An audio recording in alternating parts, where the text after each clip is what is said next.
No. Our shenanigans in Edinburgh continue in this video.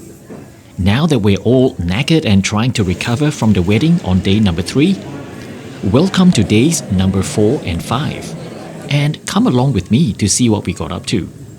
Oh, and of course I'll be eating my way through this. The lady finger ones? Yeah, the lady finger. And the only reason... Step 1, wake up early, gonna rise with the sun. Step 2, get some food in you. Step 3, think real hard about what you wanna be. Step 4, fuck everybody, just do your thing. Wake up, today's gonna be a good day. Wake up, today's gonna be a good day. Wake up, today's gonna be a good day. Wake up, today's gonna be a good day. If you're just joining us today, do note there is a part 1 to this Edinburgh series which went to air before. Make sure you catch up on that one if you haven't. Drumroll. 3, 2, 1. This video begins right now. Good morning everyone and welcome back to the next day, a brand new day in Edinburgh. And you can see a whole group of people behind me because we're heading to the distillery. So this is where we're starting our Edinburgh video today. And we are at the port of Leith Distillery for gin. I don't really drink, so I don't know what this visit is going to be like, but I'm just joining the group. So let's begin this video today, right here, right now. Let's do this. Everybody just do your thing.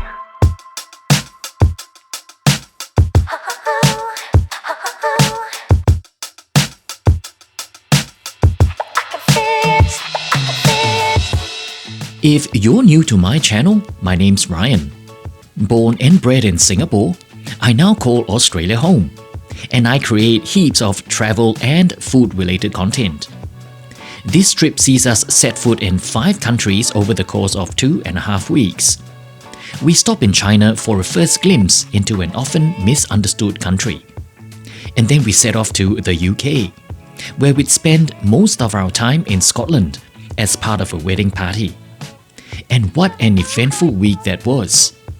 We then make our way towards Scandinavia, stopping in Denmark, and I pay homage to Sweden, because every person alive needs to visit the ABBA Museum, and know that the meatballs you have in IKEA taste nothing like the ones in Sweden.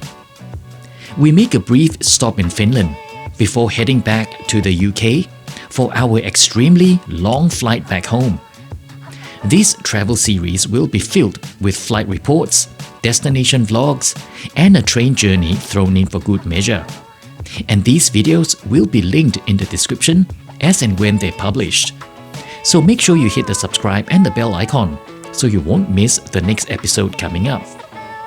Giving me a like is a good way to support my channel. So here's a thanks because it's very much appreciated.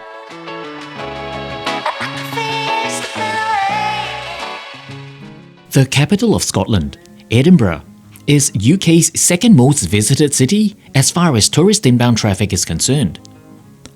Pretty incredible, especially when you consider there are only about 500,000 residents here versus London's nearly 9 million. This video begins in the Port District of Leith, a 10-minute ride in the tram from central Edinburgh. As with most port districts in the UK, the decline in industrialization has seen this town go from a forgotten derelict wasteland to one which is all gentrified and chic, making this district one of the trendiest suburbs in Edinburgh.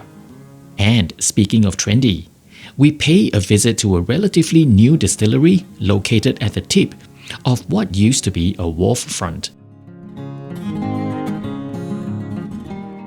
As some of the newest structures in Leith, the 9-story building is the only vertical distillery in the UK. At the core of the building is a vertical production process.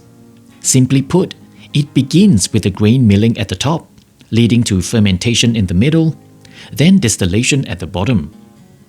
The Port of Leith Distillery was founded by the same guys who run Lind and Lime Gin. This structure was completed in the midst of the COVID-19 pandemic and began receiving its first visitors in 2023. As it is located at the water's edge, commanding views of the harbour are all part of the experience as you get taken on a guided tour within. Most in the group were definitely looking forward to this stage of the visit, because this early in the day, it is 8 PM somewhere in the world. We were introduced to gin and spirits in their different forms, and although there were very elaborate explanations to why they were what they were in the different glasses, no one was really paying attention, as these glasses of liquid gold began to mysteriously disappear from everyone's table very, very quickly. So that was the Port of Leith Distillery. I mean, if you're into whiskey, gin and stuff, yeah, that would be a pretty interesting tour for you.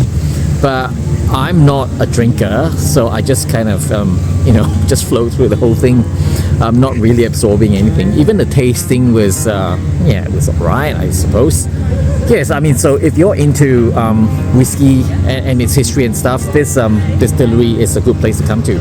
Anyway, now we're gonna go for a snack before our next activity. Yeah. This is my guilty pleasure whenever I visit the UK. Greggs is a bakery chain founded in Tyneside, Newcastle in 1939. I have a soft spot for sausage rolls, and I fly towards bakeries like a moth to a flame all over Australia, especially when I'm traveling for work. And the humble sausage roll is my go-to. As far as I'm concerned, Greggs makes the best sausage rolls on this side of the globe.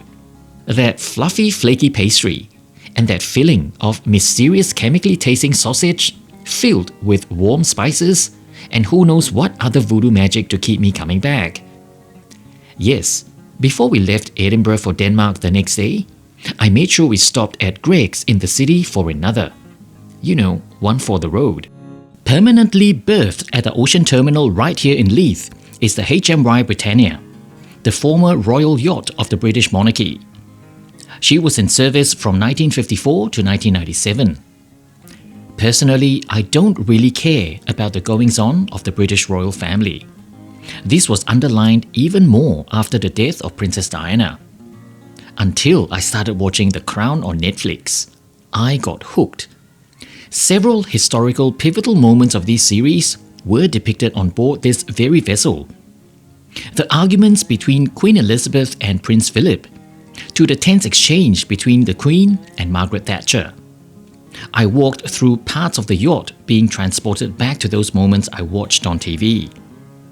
There's even an overpriced tea room where you can have some scones and drink tea daintily with your pinky finger proudly erect. Not me though. I almost fainted when I saw the prices on the menu.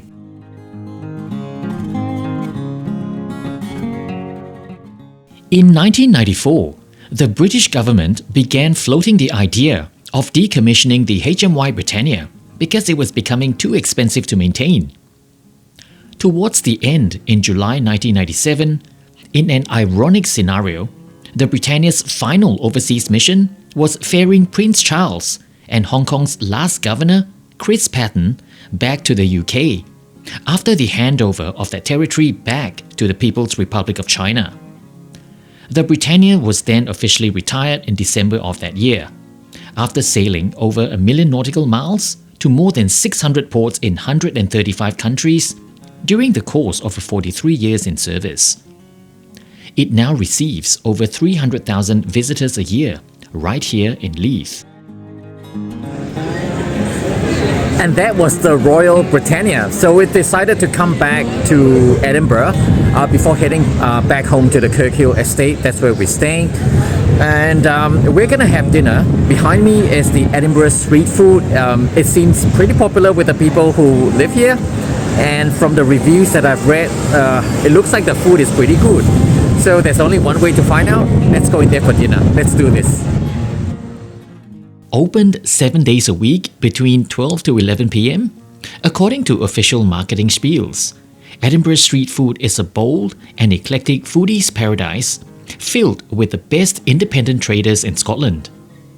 With this in mind, this should be the perfect location for all of us in a wedding party to end the day, just languishing in the festive atmosphere within this food court.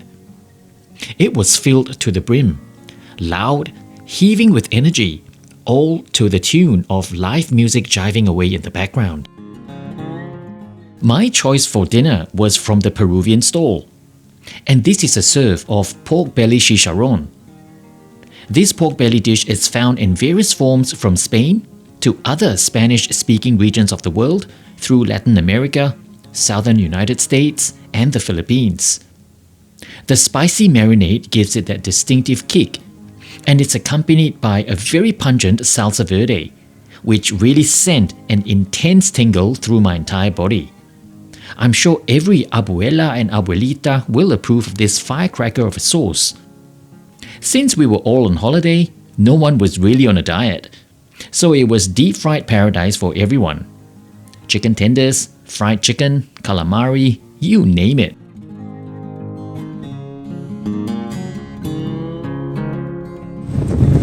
And g'day guys, welcome back to my video, and we are here again in Edinburgh City, and we just left the mansion at Kirkhill Estate and we're in town for lunch. So let's head to the first place we're going to today and let's see what the experience is like. Come along with me and I'll show you what that's all about. Let's do this. Joining us for this final day of eating shenanigans in Edinburgh are our friends Alex and John. And they're about to be amazed just how much I can eat.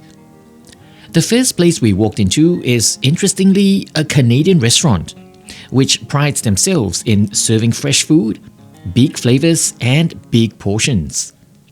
So what makes Canadian cuisine Canadian? Let's find out. Down the hatch is a diner which accepts only card payments. So do take note of that before you get caught off guard. Once again, a restaurant with a one-page food menu gets my vote, because it just makes your decision-making process so much easier. While the term sandos, meaning sandwiches, is a Canadian slang, I find myself tucking into a beef dip, which I was hoping is Canadian in its origins. But no, it is an American invention which is believed to have originated in Los Angeles around the late 1900s. To convolute it even further, it is sometimes referred to as a French dip. The dip in question is really meat drippings from the delicious slices of protein within the sandwich. Some restaurants further enhance this by turning it into a jus, just like the one here. As the story goes, this invention came about when the cook accidentally dropped the sandwich into a pan still filled with meaty juices. Another version speaks of a sympathetic chef who soaked the sandwich in cooking juices to soften the bread because a customer had sore gums. Whatever the story is, there's no denying the allure of a rich, luscious beef jus like this one. And having the sandwich soak up the intense, meaty, savory goodness is one extremely messy but deliciously hearty way to enjoy your meal. Finally, something Canadian. Depending on where in Canada you're from, if you identify with the Quebecois culture, it's poutine. If you prefer to go Anglo, then it's poutine. But really, it's French fries served with toppings, and it's widely believed to be Canada's national dish. Since we're in Edinburgh, we have one here served with haggis, a savoury Scottish pudding made from sheep's heart, liver and lungs. As if my French dip of a sandwich wasn't enough, I move on to savour a serve of poutine served with maple bacon, cheese curd and gravy. Good lord, we better be clocking 20,000 steps after this.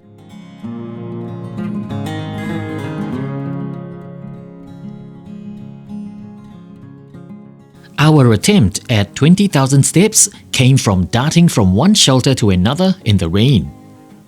Eventually, we kinda gave up and just got pretty soaked. So we found ourselves somewhere for all things chocolate. Welcome to Knoobs. The owner, if you can't tell from his name, is German. Starting with his first shop in 2013, his empire now spans over 20 outlets across the UK, uniting all chocolate lovers with his passion on everything chocolate. Chocolate and orange is a classic pairing, and this was what we chose to have. You could even order an extra serve of marshmallow to go with your choc bevy. Firstly, the intensity of the chocolate flavor was extremely heavy, and it was lifted by the sharp tang of an orange essence. This balance was like a tug of war going on inside of your mouth. My jaws literally clenched up from that orgasmic pleasure. Chocolate somehow makes everything better. No matter how crappy the weather has been, having sinful sips of this delicious bevy surely makes it all sunny again. This is our final day in Edinburgh, so we took one more walk along the Royal Mile to soak in the atmosphere before returning to Kirkhill Mansion in Gorebridge. The mansion is surrounded by some luscious forests, which looks like the perfect setting for a Blair Witch Project or Friday the 13th, with a much deformed Jason emerging from the Crystal Lake. Before my imagination ran wild, we were back at the mansion for dinner. And this being our final night here, we were all on a mission to clear out the food which the hosts had stocked up during the last 5 days. I say we did pretty well because there weren't a lot of leftovers. And this concludes my stay in Edinburgh, Scotland.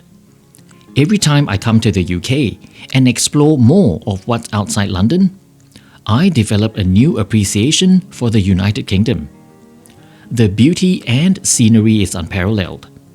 And the foodie journey has been most interesting because I wasn't sure what I'd find in Edinburgh, a tiny little city of just 500,000 people. But I was surprised. I never went hungry, and the locals were just absolutely lovely. This wedding location was the perfect setting, and it was definitely well worth the journey from Australia. Personally, Edinburgh is highly recommended, and I'd come back here in a heartbeat. For now, it's time to wrap up this video, and let's join live Ryan at the mansion to close up.